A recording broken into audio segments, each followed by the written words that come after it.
Evet, selam dostlar. Romanya'dan selamlar.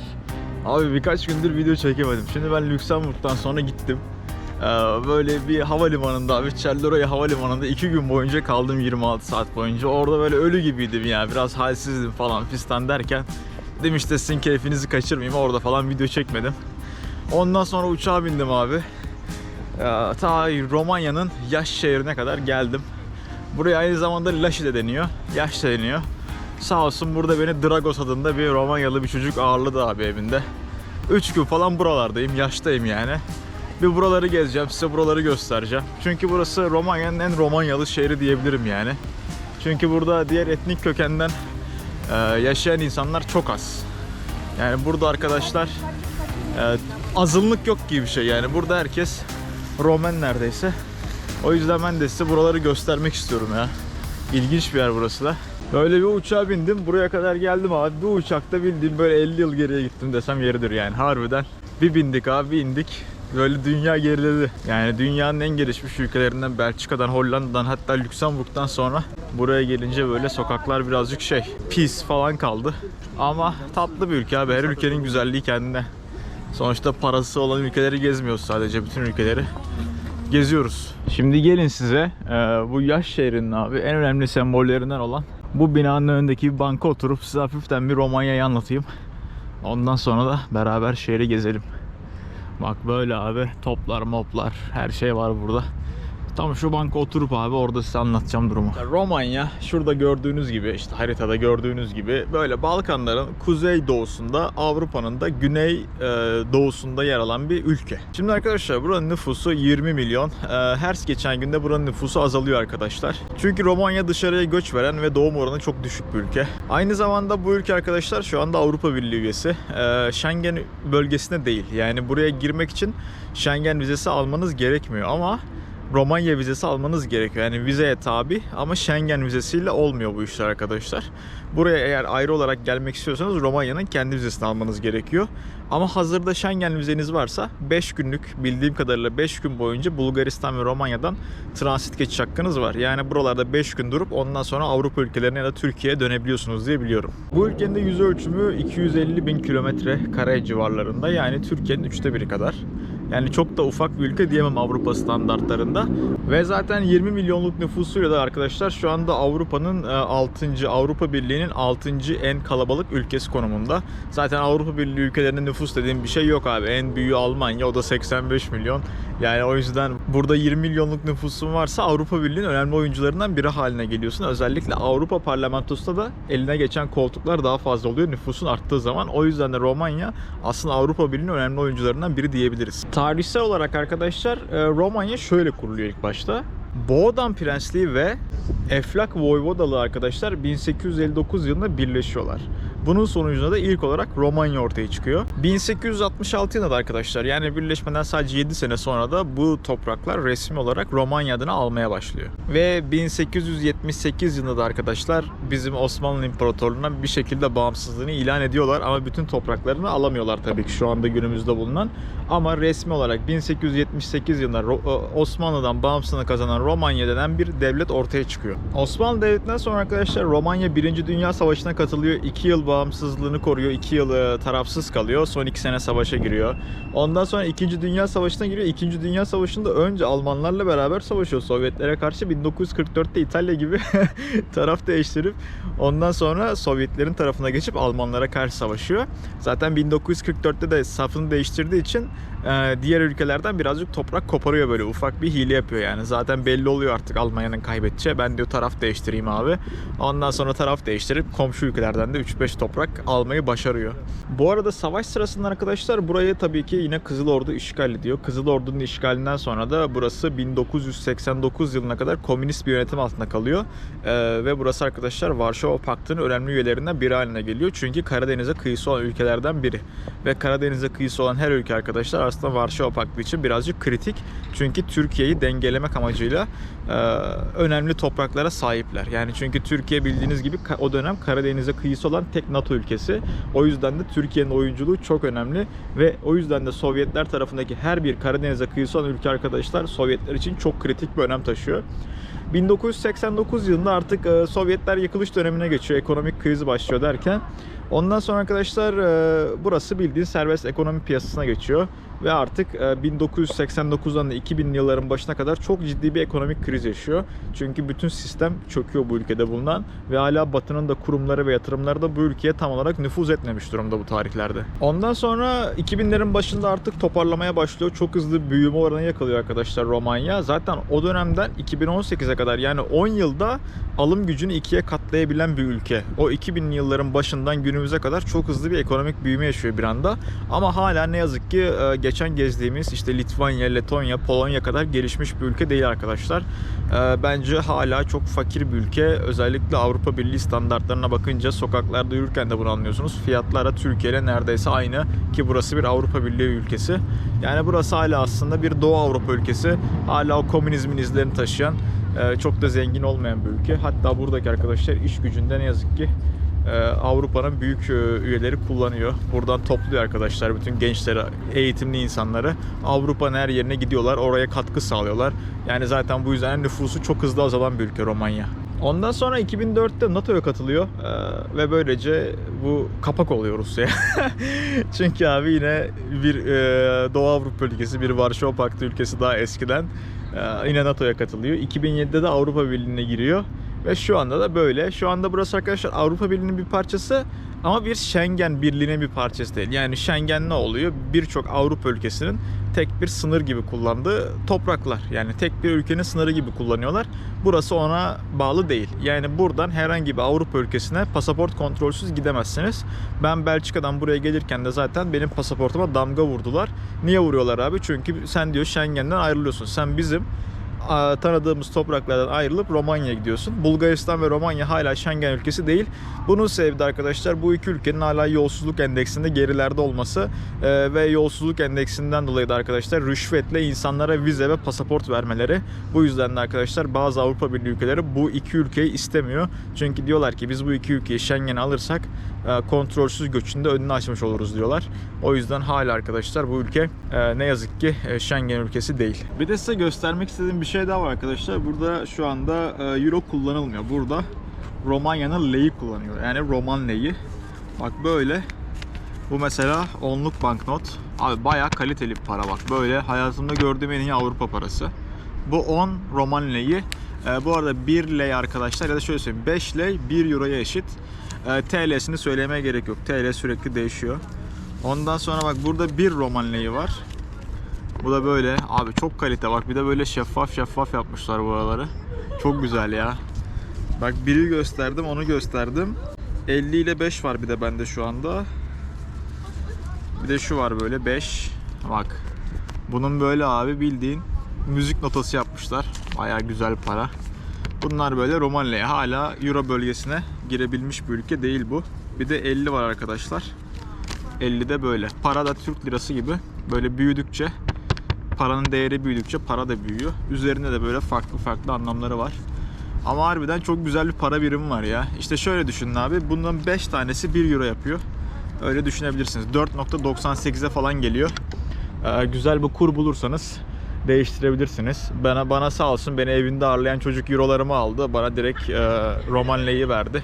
O yüzden de böyle bir kıyak daha yaptı yani bana sağ olsun. Bir de bu ülkede arkadaşlar asgari ücret şu anda 670-80 euro bazında. Hala ne yazık ki Türkiye'den daha iyi bir alım gücüne sahip Romanya asgari ücret bazında baktığımız zaman.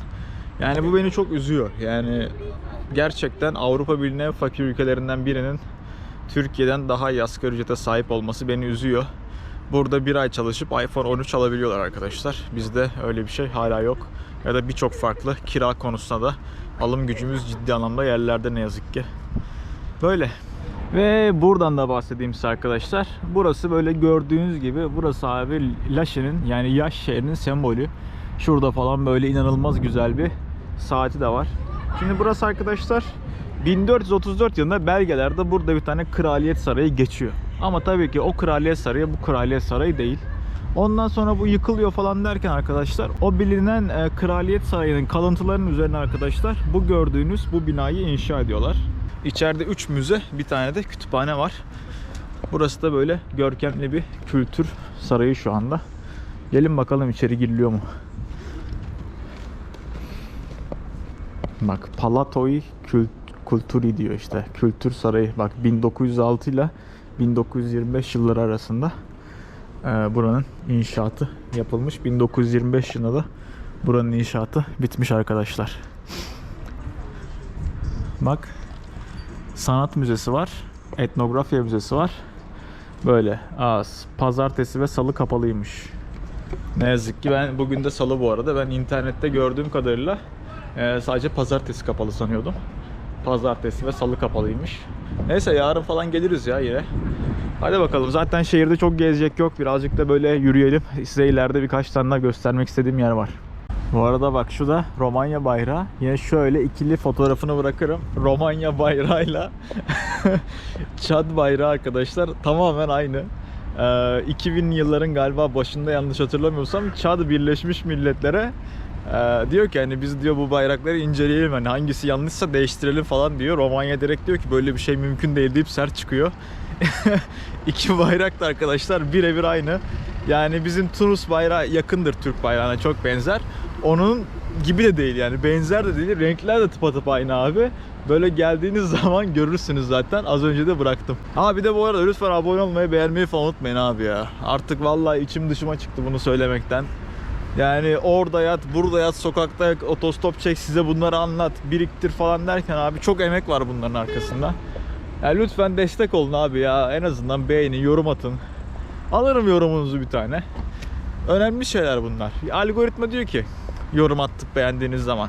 Abi diyor bu adam işini iyi yapıyor demek ki diyor. Ben bunu başka insanlara da önereyim diyor. Sonra beni başka insanlara öneriyor. Eğer başkalarının da bu izlediğiniz şeyleri görmesini istiyorsanız Allah'ınızı gözünüzü seveyim abi. Şunu beğenin, yorum atın. Paylaşın, bir şey yapın. Lütfen. Bu arada bak bu hemen Kültür Sarayı'nın dibinde de arkadaşlar böyle 17. yüzyıldan kalan bir Dosofte'ye evi denen bir yer var. Burası arkadaşlar bir edebiyat müzesi. Burayı da her gün gelip böyle 10 ile 17 arası, yani 10 ile 5 arası ziyaret edebiliyorsunuz. Ben edebiyat ilgi alanıma girmiyor ama edebiyatla ilgilenenler gelip bu müzeyi görebilir. Müzeyi merak etmiyorsa bile mimariyi görebilir. Çünkü 17. yüzyıldan kalan eski bir bina orası. Burası da böyle Kültür Sarayı'nın devamı. Cadde olarak devam ediyor buraya kadar. Burası arkadaşlar en ünlü caddesi buranın. Bak burada böyle sağlı sollu bir şeyler satanlar var işte.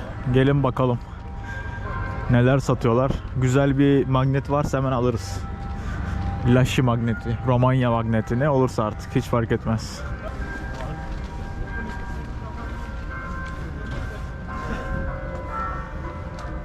Bak bunlar 7, yani 1.1 euroya falan geliyor ama çok kötüymüş magnetler.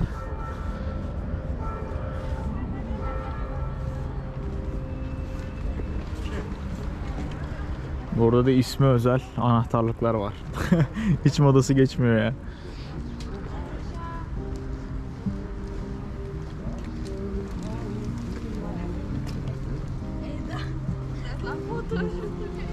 Oğlum pek magnetçi de yok.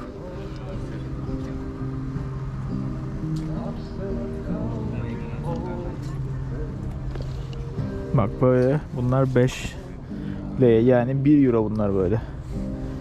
Güzelmiş aslında.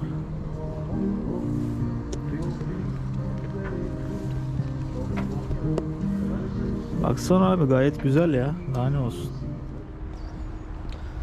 Vay be. Burası da arkadaşlar 17. yüzyıldan kalma bir manastır. Sfinti Manastırı olarak geçiyor o da böyle. Şu anda UNESCO Dünya Mirası listesinde. Hemen bu caddenin yanında böyle eski işlemeler olan bir manastır.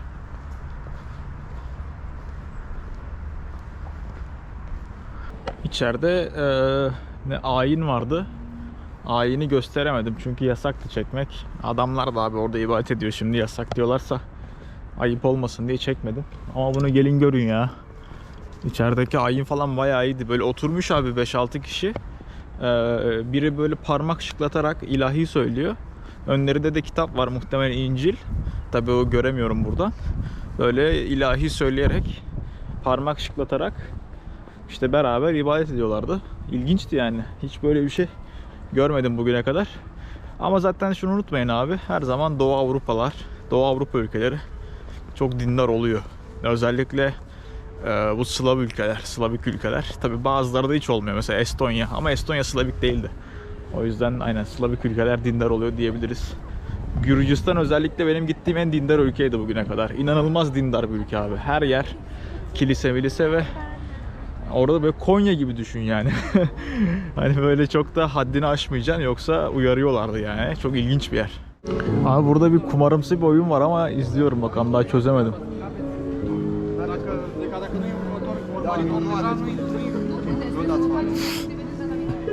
Bunlar da sosyal medyada bak muhtemelen.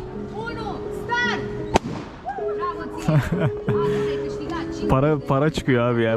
Balonların içinden para çıkıyor.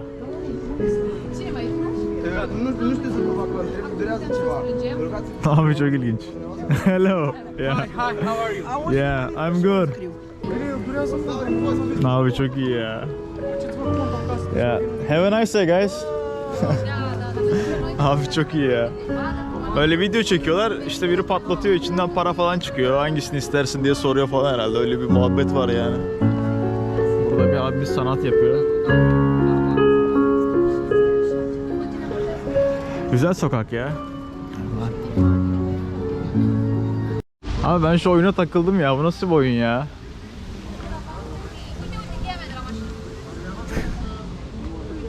Pune telefonul undeva sau dă-mi mie. Bun, Tudor, la 3, 2, 1, start! Trebuie să-l țin bine aici. Hadi be abla. Nu e destul de ascuțită. Dai tare, dai. Ține-l mai bine. Hai. Ba da, o să reușești, o să reușești.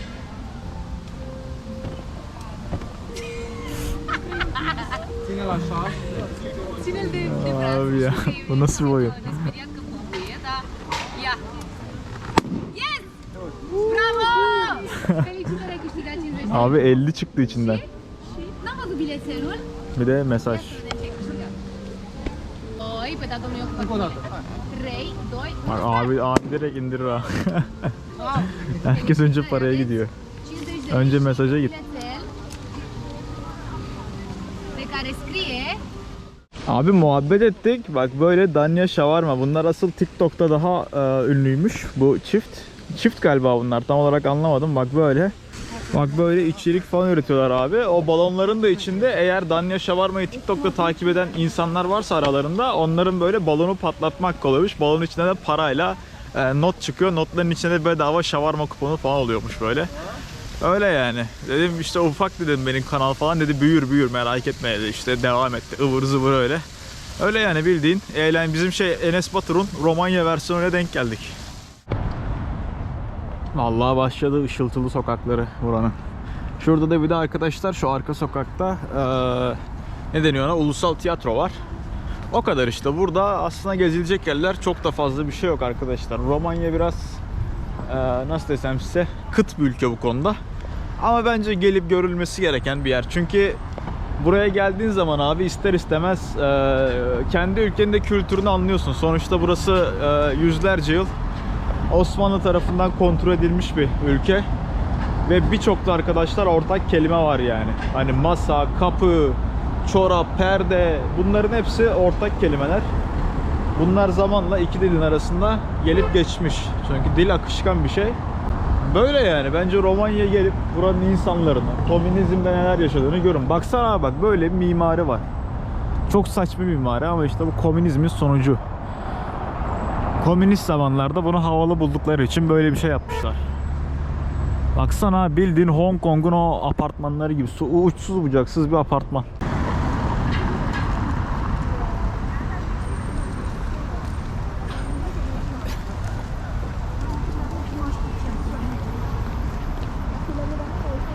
Bak böyle sokaklar çok da renksiz değil ya. Bir de buranın kışı abi Kuzey Avrupa kadar ciddi geçmiyor doğal olarak. O yüzden burada bir tık daha rahat gezebiliyorsun kışın. Şu an kış ama öyle aman aman bir soğuğu yok yani. Bir de gündüzle gece arasındaki fark çok burada. Nem olmadığı için direkt karasal iklim abi. Zaten işte bir bilmem nerede Karadeniz'e kıyısı var, o kadar yani.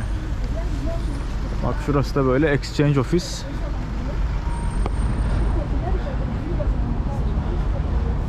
Bak burada arkadaşlar 4.92'den euroyu alıyor. Yani bu çok iyi bir kur. Bak burası Panda Exchange diye bir yer. 4.92'den alıyor abi. Zaten gerçek kurda 4.98. Yani daha ne olsun. Daha iyi alabileceğiniz bir şey yok. Aklınızda bulunsun. Gelin abi burada euronuzu bozun. Böyle Panda Exchange diye bir yer. Abi şurada tuvalet var böyle. Bu tuvalet 1 lari yani 6 TL. İlk defa Avrupa'da Türkiye ile aynı fiyat veya Türkiye'den daha ucuz bir tuvalet görüyorum abi. Böyle 1 lari veriyorsun. Kağıt böyle banknot, az önce gösterdim zaten. Onu kullanabiliyor. Normalde ben tuvalette hayatta para vermem. Abi Türkiye ile aynı fiyat olunca dayanamadım vallahi. Abi hava iyice karardı. Şimdi ben Union Meydanı'ndayım. Burası böyle Union Meydanı. Şurada abi bak yukarıda böyle halatlar var. Onların yanmasını bekliyorum, size göstereceğim. Onlar yandığında burası böyle inanılmaz. Sanki bütün meydanın ışıktan şapkası oluyor gibi oluyor. Onlar yanınca size göstereceğim. Onu bekliyorum sırf size göstermek için. Bu ışığın yanacağı yok abi. Ben gidiyorum ya. Bir acıktım ben. Bir yemek yiyeyim. Bu Union Meydanı işte burası. Union Meydanı arkadaşlar şey anlamına geliyor burada. İşte birleşme meydanı. Çünkü size dediğim gibi videonun en başında orada burası arkadaşlar Romanya olarak iki farklı ufak krallığın birleşmesiyle ilk ortaya çıkıyor. İşte sonra da Osmanlı'dan bağımsızlığını ilan ediyor zaten. O yüzden buraya da böyle Union Meydanı demişler. Yani çünkü birleşme buranın tarihinde önemli bir yer kaplıyor. Bak burada da böyle yine kafeler, restoranlar falan var. Gecesi de çok renksiz diyemem ya. Normalde Avrupa şehirlerinde saat 6-7 oldu mu insanlar kaybolur gider. Ama burada hala belli bir ufak çaplı hareket devam ediyor. O çok tatlı bir şey yani. Baksana sokağın güzelliğine abi. Her yer şemsiye olmuş. Bunlar uçmuyor mu oğlum ya? Ben bunları assam hemen 2 güne uçar.